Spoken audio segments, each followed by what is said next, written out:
여러분, 2015년 6월 첫 주일이라고 하는 사실이 참 믿겨지지 않습니다.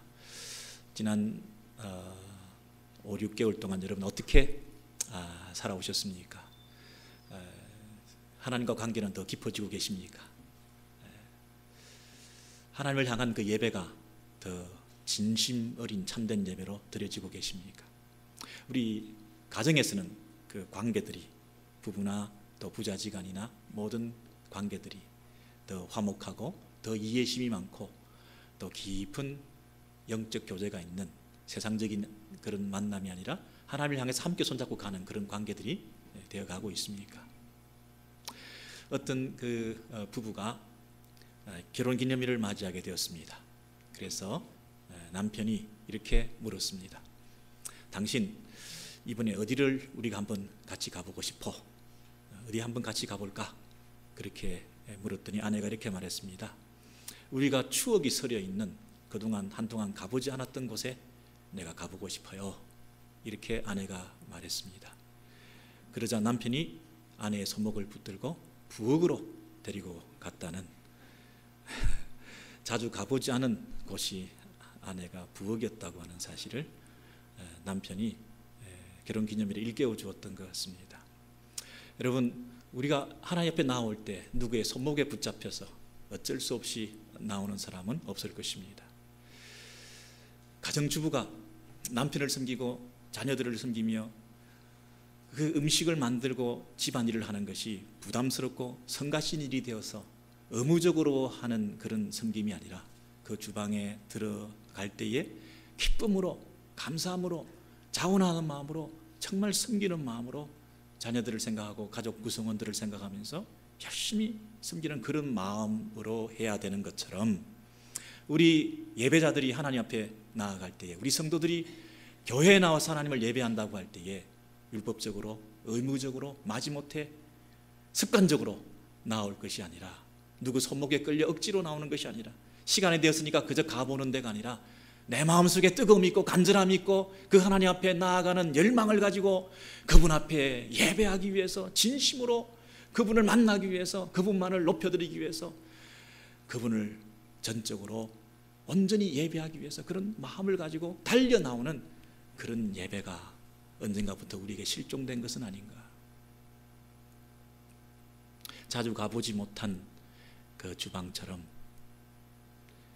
하나님의 그 존전 깊은 곳에, 지성소에까지 들어가 본 적이 꽤 오래되었던, 그저 뜰만 밟고 그저 왔다 갔다 주일을, 예배를 의미 없이 돌아 나왔던 그런 씁쓸한 예배와 주일이 반복되고 있지는 않은가. 여러분, 그런 생각들을 우리가 하게 되는 것입니다. 여러분, 요즘 그 삶이 너무나 번잡하고 또 사건과 사고가 많고 충격적인 이런 뉴스들이 많으니까 때로는 우리가 너무너무 놀란 가슴을 쓸어내리면서 정말 하나님 앞에 예배하는 것이 어떤 때는 버거울 때도 있습니다. 세월호 사건이 났을 때 많은 사람들이 그렇게 얘기했습니다. 가슴이 먹먹해서 예배도 잘 드려지지 않는다. 유족들 가운데 이런 사람이 있었습니다. 여러분, 그 인터넷에 나와 있는 여러 가지 그 기사들이나 댓글들의 내용들을 보면 우리가 울면서 그것들을 더듬어 읽지 않을 수가 없는데요.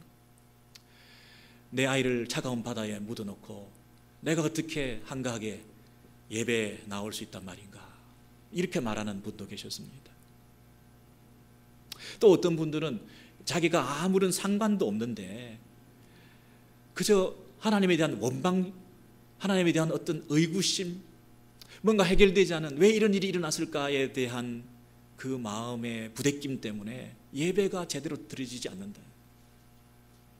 또 한 사람은 너무 자책해서, 너무 스스로가 다 내 잘못인 것 같아서 누구를 원망하기 전에, 아니면 어떤 사람들은 정부나 기관이나 공공의 책임을 지고 있는 사람들을 향해서 너무나 아픈 마음과 불편한 마음 때문에 그저 내가 하나님 앞에 예배드리고 있다는 게 무슨 소용이 있냐, 이러면서 여러 가지 이유를 대면서 제대로 예배드리지 못했던 그런 기독교인들의 한국 현실들을 우리가 접하게 된 적이 있었습니다. 중국에 비슷한 사건이 수백 명이 양쯔강인가요? 거기서 목숨을 잃는 사건이 일어났습니다. 여러분, 그 중국 현지에서 선교하는 선교사님이나 그 지하 성도들이나 그렇지 않아도 선교가 힘든 여러 상황 속에서 그런 일이 일어났을 때 오늘 그런 일을 겪고 난 다음에 주의를 맞았을 텐데 과연 우리 형제 자매들이 제대로 예배를 드리고 있을까요? 어떤 마음으로 예배를 드릴까요? 가슴 먹먹한 상태에서 정말 하나님을 제대로 예배하는 참다운 예배가 일어날까요?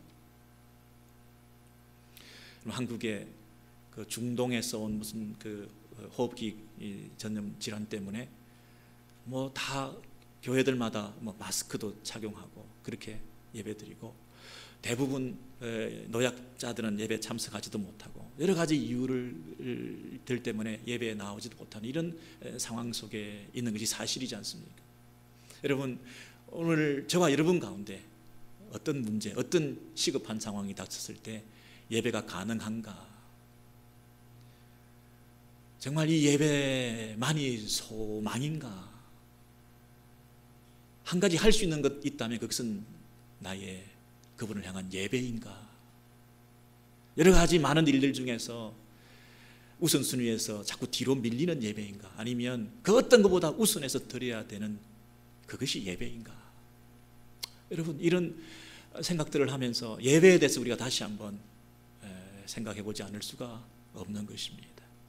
근데 놀랍게도 오늘 이 시편 95편 1절 2절에 보니까 제일 첫 마디가 오라, 오라, 오라. 여러분, 오라라는 말은 영어 표현도 그렇습니다만은 가자 이런 말과 같은 말이에요. 온다는 말과 간다는 말이 같은 이 단어로 쓰이지 않습니까? 오라 이 말은 우리가 가자 이 말과 같은 말이에요. 여러분, 오라 이 초대의 하나님의 말씀, 예배 에로의 초대, 그 어떤 예배도 없습니다. 그 어떤 조건도 없습니다. 무조건 오라는 것입니다. 오라 그 한마디, 오라. 여러분, 예배에 참여하지 못할 이유는 수백 가지지만 그저 오늘 한번 쉬어야 될 이유는 수천 가지가 될 수가 있지만 내 감정의 상태, 내 신앙의 상태, 내 마음의 상태, 내 경제적인 상태, 내 가정의 상태, 여러 가지 이유 때문에 그래서 여자분들은 아침에 일어나서 옷 한번 챙겨 입다가 거울을 보고 제대로 입고 갈 옷이 제대로 없구나, 오늘 한번 쉬자, 이렇게 되기도 하는 수만 가지의 조건과 이유가 있는 예배를 핑계 삼는 여러분들 가운데, 그러나 딱 한 가지 교회 가야 될, 예배 드려야 될 이유 한 가지, 하나님의 초대입니다. 하나님의 부르심입니다. 저와 여러분을 오라 당신 앞으로 부르시는 그 음성에 여러분 일평생 순종하셔서 예배를 가장 중요하게 생각하고 예배에 최선을 다하고 예배를 준비하고 예배를 두지 않는 그런 축복과 은혜가 여러분 가운데 있기를 원합니다. 그 오라라고 할 때 우리가라고 얘기하고 있습니다. 우리가 공동체적인 예배입니다. 여러분, 개인적인 이유가 많이 있을 수 있습니다. 그러나 공동체적으로 우리가 가야 되는 예배이기 때문에 거기서 개인적인 이유를 댈 수가 없습니다. 개인적인 여러 가지 상황들을 너무 많이 내세울 수가 없습니다. 죽을 것 같은 그런 개인적인 상황들이 많이 있긴 하지만 우리가 함께 가야 되는 그 자리이기 때문에 그 모든 것들을 내려놓고 아무 소리 하지 않고 오직 함께 그 자리를 지켜주는 그 예배가 우리 공동체 안에 회복되시기를 소원합니다. 우리가 누구 앞에? 여호와께 어떤 사정, 어떤 형편 가운데서도 노래가 있는 우리의 예배 아니겠습니까? 장례식에서도 우리는 노래를 부르는 족속들입니다. 최악의 상황 속에서도 우리는 합력하여 선을 이루시는 주님을 향하여 찬송을 하고 시를 짓고 감격하고 감사하고 그리고 즐거이 외치는 자들입니다. 외친다 하는 말은 인색하지 않다는 것입니다. 주저하지 않는 것입니다. 우리의 속에 있는 것을 다 토해놓는다는 것입니다. 어떤 유보적인 것도 없다는 것입니다. 왕이 입성할 때 온 백성들이 환호성을 지르는 것처럼 우리 하나님 앞에 나와 그분 앞에 즐거이 외치는 이런 감격적인 살아있는 예배가 우리 가운데 회복될 수 있기를 소원합니다. 우리의 심령 속에 회복될 수 있기를 원합니다. 이 예배가 내 안에서부터 회복되지 않으면 내 인생이, 내 가정이, 내 미래가 어디에 있겠습니까? 오늘이라고 하는 이 시점에 내가 드리는 예배에 내 삶의 모든 것이 달려있다고 하는 사실을 생각할 때 이 예배만큼이나, 지금 드리는 이 예배만큼이나 더 중요한 것이 어디에 있겠습니까?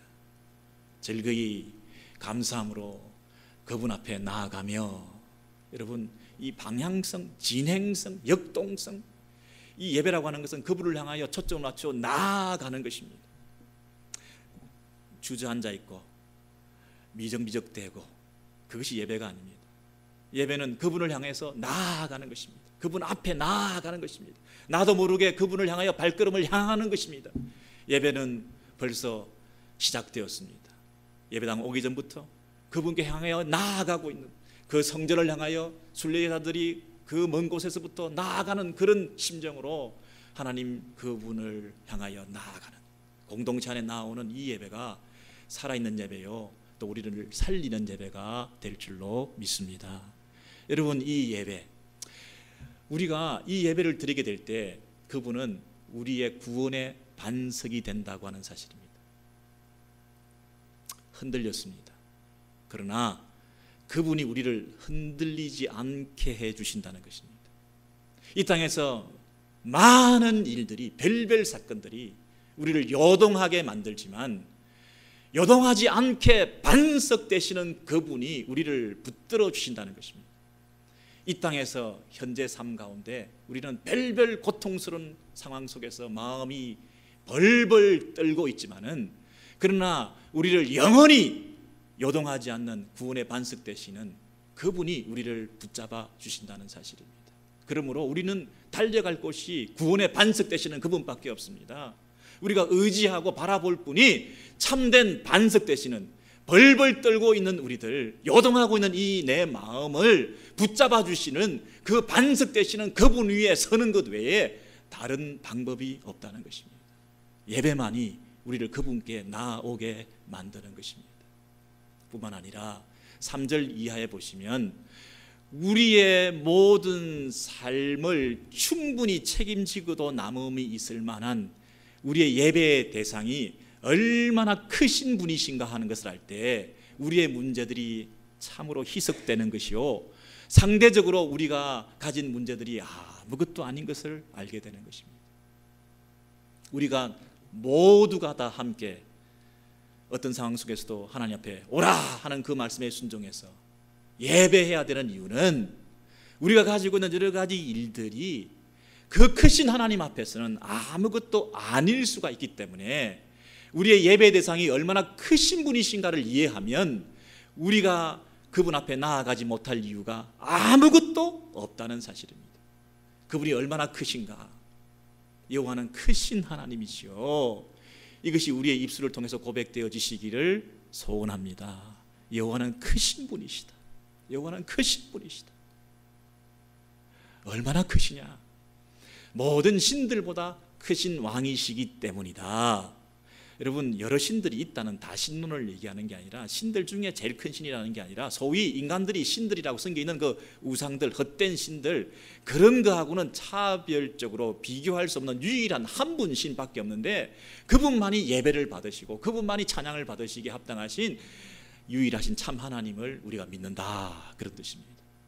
뿐만 아니라 그분은 수직적으로 땅의 깊은 곳에서 그리고 산들의 높은 곳에 이르기까지 다 그분의 것이다. 수평적으로 바다의 저쪽 편에서부터 땅의 육지의 저쪽에 이르기까지 온 피조세계가 그분의 것이요, 온 피조세계를 지으시고 만드신 창조주이시다. 그렇다면 그 피조세계 안에 살고 있는 너희들이 가지고 있는 모든 문제는 그분이 아신다. 그 피조세계 안에서 너를 부대끼게 하는 그 모든 일들보다 하나님은 더 크신 피조세계를 초월한 창조주 하나님이시기 때문에 하나님이 너희들의 경배를 받기에 부족함이 없는 분이시다. 그 어떤 이 피조세계 안에서 일어나는 일도 창조주 하나님을 높이고 예배하는 일에 방해받게 할 것은 아무것도 없다. 네 문제가 크냐? 피조세계 안에서 일어나는 일이다. 피조계에 속한 너희들이 해야 될 일이 뭐냐? 창조주를 높이는 거야. 그분을 높여. 그분은 우리의 구원의 반석 되시고 우리를 요동하지 않게 지켜주실 뿐 아니라 그분은 가장 크신 창조주이시기에 우리는 피조세계 안에서 그분을 높이는 이 예배를 중단할 수 없다는 것입니다.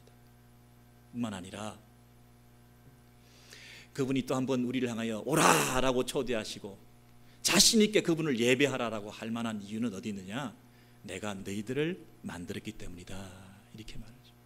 오라, 우리가 굽혀 경배하며 우리를 지으신 여호와 앞에 무릎을 꿇자. 무릎을 꿇자. 여러분, 우리를 지으셨다는 것은 그분이 우리의 메이커가 되신다는 얘기인데, 우리를 지으셨다는 것은 천지를 창조하셨을 뿐 아니라 인생들을 만드셨을 뿐 아니라 우리를 그의 백성으로 만드셨다는 것입니다. 우리를 그와 독특한 관계성을 설정하셨다는 거예요. 그래서 그는 우리의 하나님이시오. 언약 관계죠. 우리는 그가 기르시는 백성이고 그분은 우리의 하나님이시오. 우리는 그분의 백성이요. 그분은 우리의 목자가 되셔서 우리는 양떼들이 그분의 인도함을 받는 이런 관계로 만들어 놓으셨다. 죽을 수밖에 없는 죄인들, 감히 하나님 앞에 나아갈 수 없는 우리 인생들 가운데 우주의 왕이신 창조주 하나님께서 이 피조세계를 굽어 살피시면서 그 가운데 한 백성을 일으키셔서 네가 내 백성이다, 나는 너의 왕이다, 너를 통하여 이 온 세상 가운데 내 이름을 나타내게 하려 함이라. 너하고 나와의 그 독특한 관계를 만들어 갈 거야. 그 언약 관계를 세워. 너는 내 백성이요, 나는 너의 왕이야, 하나님이야. 와, 이 사실이 우리를 감동하게 만들고 그분 앞에 굽혀 예배하게 만든다는 사실입니다. 굽혀 무릎을 꿇어. 어떻게 이런 일이 일어날 수 있단 말인가? 어떻게 그 크신 창조주 하나님이 이 미물과 같은 지렁이보다 못한 나에게 찾아오셔서 나를 당신의 자녀 삼으시고 나를 통하여 당신께서 말씀해 주시고 하나님께서 나에게 주시는 사명 붙들고 살 수 있도록 예배자로 불러주시고 이 땅에서 하나님의 백성됨을 드러내보고 살아갈 수 있도록 불러주신 이 사실이 너무나 감격스러워서 이 사실을 생각할 때마다 마음에, 몸에, 우리의 심령 속에 뜨거움과 감사의 눈물이 흐르면서 그분 앞에 엎드려 무릎 꿇어 그분만을 높일 수밖에 없는, 이런 일이 어떻게 있을 수가 있습니까? 어떻게 이런 일이 나에게 있을 수가 있습니까? 하나님이여, 경배를 받아 주옵소서. 내 인생을 드립니다. 내 삶을 드립니다. 내 시간과 물질을 드립니다. 감히 고개를 들 수가 없겠나이다.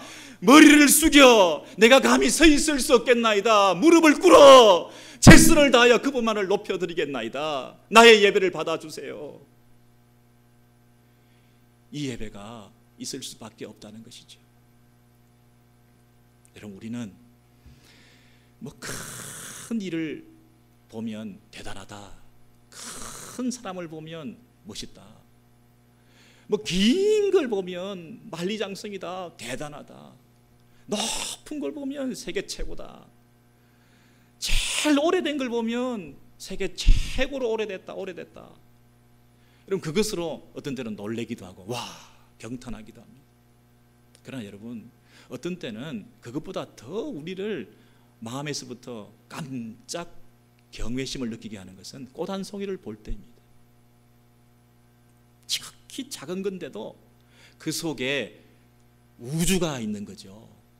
그 뷰리가 설명할 수가 없는 거죠. 그 아름다움이 사람으로서는 만들 수도 없는, 이 땅에 없는 어떤 걸 볼 때 그 아름다움이 나를 취하게 만들어 그 앞에 경탄할 수밖에 없게 만드는 거죠. 크고 높은 것보다 아름다운 것 앞에 우리는 잠시 걸음을 멈추고 서서 그것을 오랫동안 지켜볼 수가 있는 거죠. 그러나 여러분, 그보다 더 우리의 마음을, 우리의 심령을 뜨겁게 만드는 것은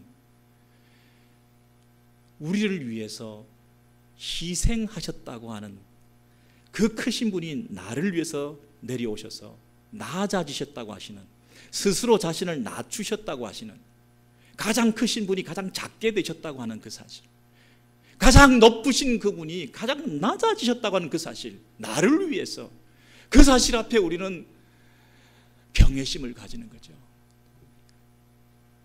자기 희생적 사랑을 실천하신 그 일들을 우리가 보면서 잠시 걸음을 멈추고 어떻게 이런 일이 있을 수가 있나. 창조주가 세숫대야에 물을 채워서 허리에 수건을 메고 피조물에 발을 씻기셨다. 스스로 낮추셔서 우리를 섬겨주시고 우리와 관계를 맺어주시고, 너희들은 몸을 씻을 필요가 없다. 발만 씻으면 된다. 이제 십자가에 피 흘리셔서 중생의 씻음을 통하여 우리를 거룩하다 하나님 자녀 삼으시고, 여러분 그분이 자기 희생적 사랑을 통하여 우리에게 찾아오셔서 낮아지셔서 우리와 관계를 맺으시고 우리를 당신의 백성 삼아주셨다. 이 죄인을 의롭게 만들어주셨다. 여러분 그분 앞에 서서 우리가 놀랄 수밖에 없는 거죠. 그분 앞에 무릎을 꿇을 수밖에 없는 거죠. 피조물 앞에 창조주가 무릎을 꿇고 발을 씻기는 모습을 보며 우리는 그분 앞에 내가 다시 무릎을 꿇을 수밖에 없는 거죠. 자신이 낮아지신 그분 앞에 우리는 또 몸을 숙여서 내가 낮아질 수밖에 없는 거죠. 역설적인 얘기로 무릎 꿇는 분 앞에 내가 무릎 꿇게 되는 거죠. 낮아지신 그분 앞에 내가 낮아지게 되는 거죠. 진정한 예배는, 진정한 하나님을 향한 경배는 나를 향하신 그분이 나에게 어떻게 행하셨던가, 자기 희생적 사랑을 통하여 무릎을 우리에게 꿇어주셨던 그분 앞에 우리는 무릎을 꿇게 되는 거죠. 여러분 우리가 아무한테나 무릎을 꿇습니까? 형식적으로 아름답다, 멋있다, 크다, 대단하다 박수 칠 수 있지만 진정으로 무릎 꿇고 그분을 높일 수 있습니까? 약구러, 돈으로, 금력으로 그렇게 우리를 억압적으로 무릎 꿇는 비굴함 속에 우리가 무릎 꿇은 적이 있었지만 예배의 자리에 나와서 신령과 진정으로 그분 앞에 무릎 꿇은 적은 과연 언제, 얼마나 있었던가요? 그 지성소에 그 하나님 앞에 들어간 적이 언젠가 있었던가요? 그저 손목 잡혀서 부엌에 들어간 가정주부처럼 습관적으로 억지로 교회에 나와 있는 우리들의 모습이 아닌가요?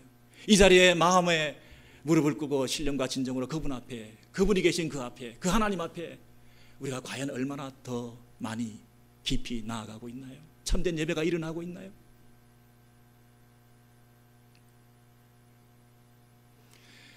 여러분 우리가 삶이 너무나 힘들다 보니까 예배를 조금 등한히 소홀히 대충 이렇게 드리는 경향이 있어요.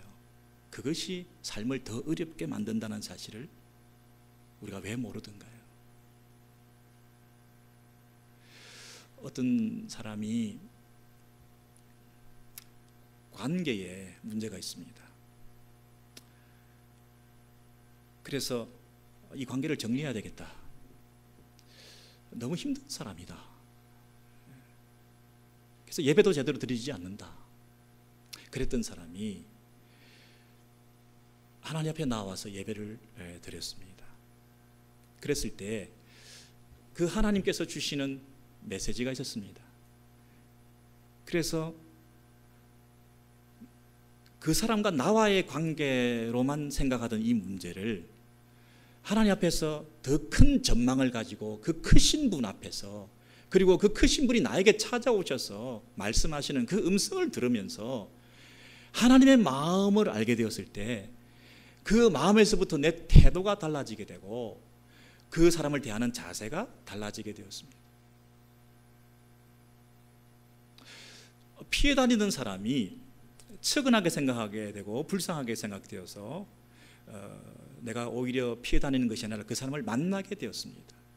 그 사람을 만나면서 관계의 회복이 있게 되고 하나님의 뜻과 사명에 붙잡혀서 그를 대하게 되었습니다.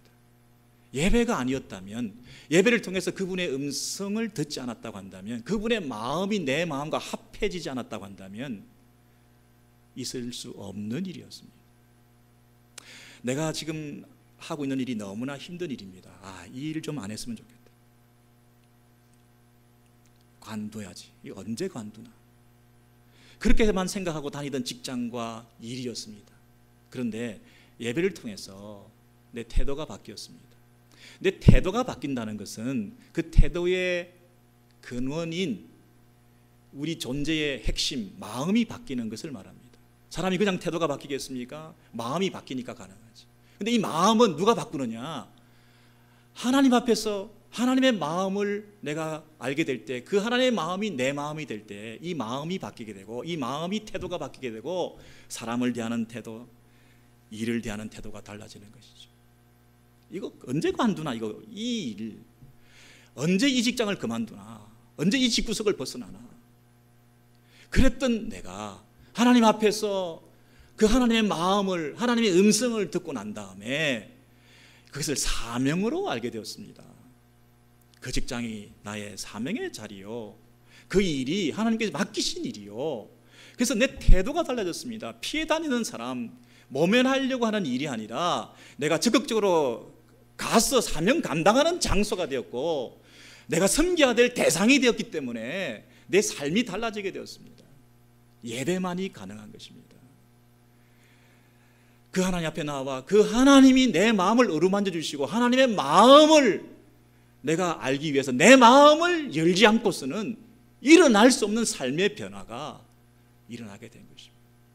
100번, 1000번 예배를 드렸지만 하나도 내 삶의 끄트머리도 변화되지 않고, 하나도 내 삶의 그 아픔과 그 오래됐던 그 불치병들이, 그 관계의 아픔들이 해결되지 않고 있다가 예배 한번 제대로 드렸더니 내 삶의 변화의 물꼬가 트이기 시작했습니다. 그게 왜 가능하냐? 오라 우리가 굽혀 경배하며 우리를 지으신 여호와 앞에 무릎을 꿇자. 그는 우리의 하나님이시여 우리는 그가 기르시는 백성이며 그의 손이 돌보시는 양이기 때문이다. 그러고 나서 7절 하반절부터 무슨 얘기가 나오냐면 3장 7절 이하에 보시면 하나님께서 우리의 목자가 되어주시고 우리는 그의 손에 기르는 양이 되어서 이제 너희가 오늘날 그 음성 듣기를 원하노라. 그렇게 되어 있잖아요. 그 음성 듣기를 원하노라. 여러분, 목자는 양에게, 양은 목자에게 그 관계 속에서 대화와 사귐이 있게 되는 것이고, 인도하심을 받고 그분을 향하여 따름이 있어야 그것이 관계라는 거예요. 근데 이 관계를 누가 시작하셨느냐 하면 그 크신 하나님께서 나에게 개인적으로 무릎을 꿇고 찾아오셔서 낮아지시고 낮아지셔서 자신을 더 낮추고 더 낮추셔서 우리 앞에 무릎을 꿇고 엎드리셔서 우리에게 우리의 기전에 세미한 음성으로 말씀해 주실 때에 우리는 그 음성을 듣고 그분의 손을 붙들고 일어나 그분이 인도하시는 대로 순종해 가는 발걸음으로 따라가게 된다는 것이죠. 이것이 예배라는 거죠. 그저 찬양하고 기도하고 내가 일방적으로 쏟아내 놓는 것이 예배가 아니라 이제 그분이 내려오셔서 나에게 말씀해 주시고 그 말씀 붙들고 다시 일어나 새로운 길을 가는 것이 예배라는 거죠. 무릎이 왜 있느냐? 높으신 그분 앞에 무릎 꿇기 위함이요. 무릎이 왜 굽어지느냐? 높으신 그분 앞에 무릎 꿇기 위함이요. 무릎이 왜 굽어지고 펴지느냐? 그분이 나를 일으키실 때 무릎을 고쳐 세워서 일어나 순종의 발걸음으로 달려가기 위해서 무릎이 있는 것이다. 이 예배의 요소, 그분, 높으신 그분을 높여드리고 그 높으신 그분이 나에게 내려오셔서 개인적으로 목자와 양의 관계를 통하여 나에게 말씀해 주시고 그 음성 듣고 다시 일어나 그분을 따라가는 삶의 예배가 없다면 예배는 실패한 것이다. 근데 그 핵심이 뭐냐? 네 마음이라는 거예요. 마음. 네 마음이 지금 닫혀 있으면, 완악해 있으면, 강팍해 있으면, 네 마음이 하나님의 마음을 알고자 하지 않으면, 네가 지금 세상에 살다가 힘들다 보니까 고통스럽게 억지로 예배 자리에 나와서 아이고 할 일도 많은데 이 예배 꼭 드려야 되고 의무적으로 드려야 되고 그렇게 괴로워하고 힘들어하고 있는 그 마음의 상태를 가지고는 백날 예배를 드려도 내 마음을 알지 못하게 되니 너의 그 어려운 삶은 계속될 거야. 40년 이스라엘 백성 출애굽 1세대가 왜 광야에서 뺑뺑 돌며 방황한 줄 아느냐? 왜 그들이 참된 안식에 들어가지 못하고 광야 생활을 반복할 수밖에 없었는 줄 아느냐? 무리바에서, 그리고 마사에서 물 없다고 불평하고 원망했을 때, 너를 인도해 내신 그 하나님을 전적으로 신뢰하지 못했을 때, 너의 목자 되시는 그 하나님을 의지하지 않고 당장 급한 일, 시급하게 나에게 닥쳐있는 이 괴로움과 어려움 때문에 죽겠다고 하며 하나님을 원망하고 지도자를 원망했을 때 그 마음 가지고는 안 된다는 거죠. 왜? 네가 지금 목자를 무시한 거라는 거죠. 애굽에서 출애굽시키면서 내가 너를 어떻게 인도해 내왔냐? 너의 목자 아니냐? 출애굽을 경험한 이스라엘 백성들아, 이 광야에서 그 물 문제 해결 못 해주겠냐? 홍해를 가르고 물 문제를 정복하고 나온 너희들이 천지를 창조하신 하나님 열재앙을 뚫어내시면서 그 죄의 뿌리와 습성 때문에 그 바로가 끝까지 너를 붙들고 있는 그 가운데서도 그 죄의 사슬을 끊어내어 너를 해방시킨 참된 구원자, 유일한 목자 하나님, 그분이 너의 하나님인데 너와 나와의 언약관계를 잊어버렸냐? 야, 물 한 모금이 나를 팔아버릴 정도로 그렇게 네 믿음이 천박했더냐? 내가 너를 향하여 베푸는 그 신실함에 비해서 너는 어떻게 그렇게 불성실하니? 그런 마음 가지고는 안 돼. 네 마음을 고쳐야 돼. 목자 아니냐 내가? 그 크신 하나님이 낮아지셔서 네 깃전에서 네 손 붙들고 함께 가자고 너를 내 양으로 삼은 너의 목자 아니냐? 왜 나에 대한 전적 신뢰가 없니? 한 분 하나님으로 만족 못하겠니? 이 하나님에 대한 믿음을 가지고 그 하나님을 바라보는 예배가 회복될 때에 내가 책임져 줄게. 왜 습관적으로 형식적으로 거칠어로 예배 드리니? 현실적인 문제가 지금 닥쳐 있어서 물 없다고 아우성치면서 하나님 예배하기를 왜 유보하니? 너에게 필요한 것은 물이 아니라 예배야. 적당히 치료내는 습관적인 예배가 아니라 네 마음을 토해놓는 하나님에 대한 전적 신뢰를 가지고 그분을 바라보는, 그분께 나아가는 예배야.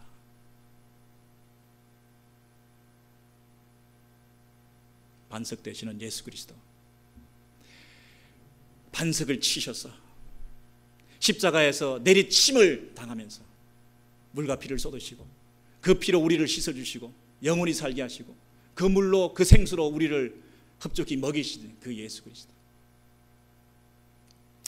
여러분, 우리가 이 사실을 생각할 때 우리에게 베풀어 주신 그 하나님의 만극하신 사랑, 우리가 또 이 말씀을 대하며 그 이전처럼 예배를 실패할까 봐 지금 다윗 왕이 이렇게 얘기를 하는 것이죠. 시편 95편에서 지금 이스라엘 백성들아, 우리는 지금 가나안 땅에 들어오지 않았냐? 근데 출애굽 1세대들 생각해봐. 그 우리 신앙 선배들, 우리 조상들이 어떻게 했니? 예배는 드렸지. 그래서 출애굽했지. 출애굽에서 출애굽기 15장에서 감격적인 구원의 노래를 불렀지. 노래를 부르지만 그러나 현실은 바로 직면에서 물이 나오지 않았어. 그랬다고 해서 얼마나 마음이 완악해지고 강팍해져서 기다리지 못하고 조급해하면서 하나님을 원망하고 애굽으로 돌아가자 그러고 하나님이 세우신 지도자를 원망하면서 그렇게 실족하는 인생을 살았냐? 예배에 실패했잖아. 하나님이 구원해 주셨는데, 구원해 주신 그 하나님이 우리에게 찾아오셔서 말씀하시고 우리를 인도해 가시는데 왜 그 하나님에 대한 신뢰를 저버리고 네 마음이 강팍하게 되어서 원망하고 불평하는 마음으로 바뀌었니? 그래가지고는 근본적으로 아무 문제가 해결되지 않아. 그 전철을 이스라엘 백성들아, 출애굽에 있었던 우리 조상들처럼 너희들도 또 예배드리면서 그 일을 반복할래? 이것만은 안 되지. 그건 안 되지. 또 너희들이 예배드리면서 하나님 앞에 나와서 습관적인 예배를 드리고 그 음성을 안 듣네. 너희들이 왜 말씀을 듣니? 말씀을 듣고 즉각적인 순종을 하기 위해서 말씀 듣는 거 아니냐? 네가 또 필터링하고 네가 가감하면서 취사 선택하기 위해서 그냥 적당히 너를 귀를 즐겁게 하는 말씀을 듣기 위해서 그냥 예배에 참여해서 말씀을 듣는 거니? 네가 왜 말씀을 듣는 거니? 말씀을 듣자마자 그 말씀대로 인도함을 받기 위해서, 그 말씀대로 순종하기 위해서 말씀을 듣는 거 아니야? 그것이 예배의 완성이야. 그 예배가 드려지지 않으면 너희들 또 옛날 그 출애굽의 1세대들처럼 40년 동안 방황하다가 죽고 마는 거야. 안식에 들어가지 못하는 거야. 그 다윗 왕이 시편을 쓰면서 모세 시대에 있었던 그 불신앙의, 불순종의 모습을 책망하고 반면 교사로 삼아 너의 신앙생활에 변화가 있어야 된다. 예배에 변화가 있어야 된다. 그렇게 말씀하셨던 그 부르짖음. 오늘 동일하게 이것만은 하면 안 돼. 이런 실수를 또 반복하면 안 돼. 예배 드리면서 예배자를 모욕하는 일을 하지 마. 네가 40년 동안 방황하고 고통하며 네 마음이 힘들었다고? 아니야. 네가 40년 동안 그 짓을 하고 있는 걸 보면서 내 마음이 더 힘들었어. 내 마음도 힘들었어. 내 마음도 너희를 바라볼 때 혐오스러웠어. 그것도 예배라고 형식적으로 하고 있는 그 예배에 대해서 나는 근심이 되었어. 나를 모욕하지 마. 너를 책임질 수 있는 유일한 한 분 하나님, 그분에 대한 참된 신앙을 회복해서 그분께 최선을 다하는 예배를 드려. 온 공동체가 그분에 대한 신앙을 다시 한번 회복해.